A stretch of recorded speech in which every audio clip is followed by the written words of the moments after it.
Hello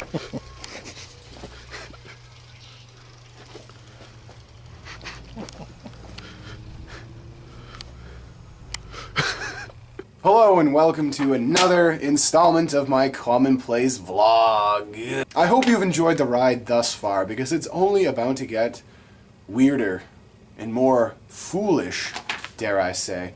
We're looking at King Lear at this moment, and I wanted to make this vlog all about the Shakespearean fool, or the idea of the fool and what it means in a much wider context.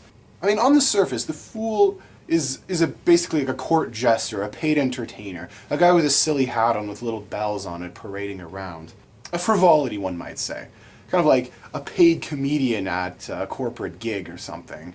Or perhaps Mr. Jingles the clown at your son or daughter's 4th birthday party who makes balloon animals and does funny voices.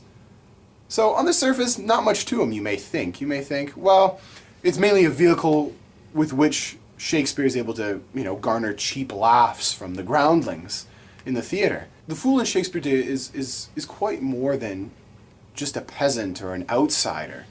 Really, Shakespeare positions the fool, especially within King Lear, as a very powerful subversive force. And it's a tool and a device that we see him coming back to time and time again in other plays such as Twelfth Night with Feste the Fool. But in King Lear, Lear's fool really occupies kind of a precarious position between being a harmless entertainer to the king and the monarchy and the courtly inhabitants, as well as a voice of the outside, a voice of the oppressed that deals some harsh truths and schools the monarchy, really on the nature of their follies, their hypocrisies, their moral dodginess in general. There's one passage in particular, Act 1, Scene 4, that really illustrates the fool's position perfectly, I find, in my mind. And that's what really kind of inspired me to start this whole rant today.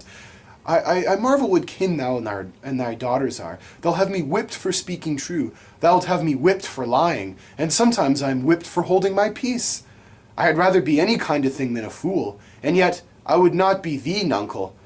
Thou hast pared thy wit o' both sides and left nothing in the middle. Here comes one of the pairings. And of course, enter one of his daughters, Goneril and Regan. Right there in that passage, one can clearly see the tension between the fool's role as an entertainer and as an outspoken critic and truth-teller. With Lear's scheming daughters, the fool faces almost certain punishment and wrath from them for telling the truth, for making Lear aware of his folly in trusting them, and for bringing their schemes to his attention, basically laying out some inconvenient truths. However, with Lear, the fool is prone to be punished for not telling the truth and for remaining silent when Lear desires that he say something or make a commentary on the scene. It's quite interesting. I mean, to Lear, the fool is a lot more than just an entertainer. He's almost kind of like a confidant, an advisor, in a sense. But one that, through the guise of entertainment, isn't necessarily going to threaten or try to subvert, at least overtly, his monarchic position.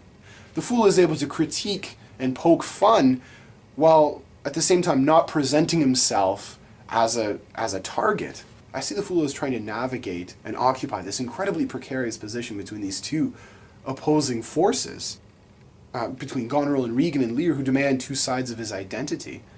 And even through this, he's criticizing Lear for, he's saying, well, my position is difficult as a fool.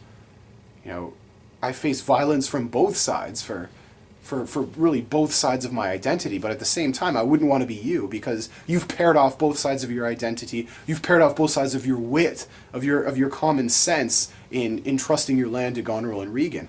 From a sociological perspective, I think of the fool as kind of a double agent. He exists within the courtly life, and he's actively employed by the monarch in the courts. He's also there to act as kind of a voice of the outsiders, of the poor, of the oppressed.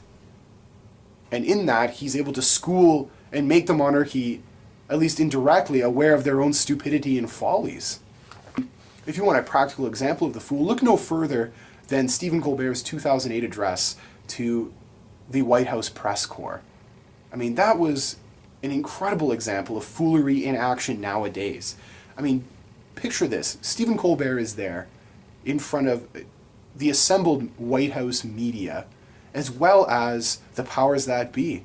Dick Cheney, George Bush, the whole Condoleezza Rice, the whole sordid cast of characters from that horrific administration. They hire Colbert, who portrays outwardly this kind of right-wing blowhard on his show.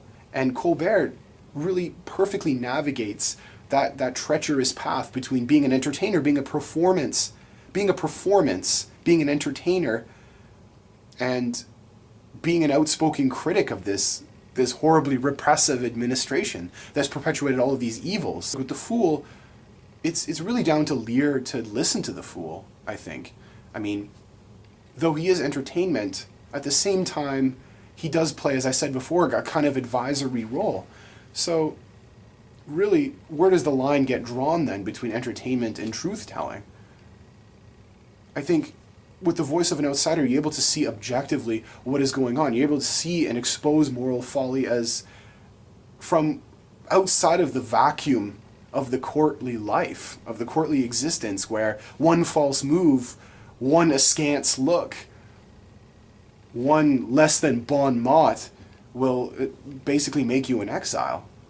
And as we continue exploring King Lear, we're going to look at other elements of the tragedy, Lear's own redemption, and whether or not he actually listens to the Fool or takes any of that advice to heart, or whether he keeps blundering on his own path, following his own sad, tragic, predetermined mouse trail. Stay tuned for more.